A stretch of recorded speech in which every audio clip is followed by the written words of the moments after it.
Ang tinitignang ugat ng problema sa computer systems ng mga airline, bangko at negosyo sa iba't ibang panig ng mundo ang problema sa produkto ng isang global cybersecurity firm. Ang naging epekto ng global IT outage sa iba pang bahagi ng mundo sa pagtutok ni Mav Gonzalez.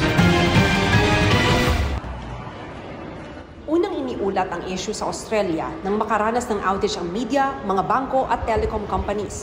May mga nagsara ring supermarket at stores doon dahil ang mga gamit nilang computer nagpakita na ng tinaguriang blue screen of death. Ito yung lumalabas sa mga computer screen na gumagamit ng Windows operating system kapag may error sa sistema.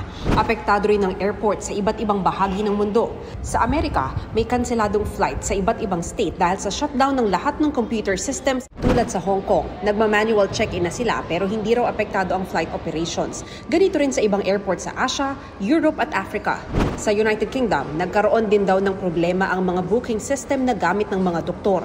Batay sa alert na sinendang CrowdStrike sa kanilang mga kliyente, may issue sa kanilang Falcon sensor na nagdulot sa Windows na mag-crash na nauwi sa blue screen of death. Batay sa ulat ng Reuters, hindi dapat maapektuhan ng insidente ang home computers.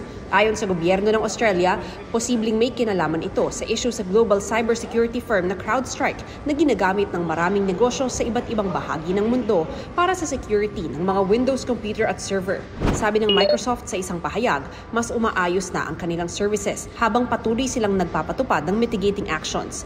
Sabi ng National Cybersecurity Coordinator ng Australia, walang indikasyong cybersecurity incident ang global outage.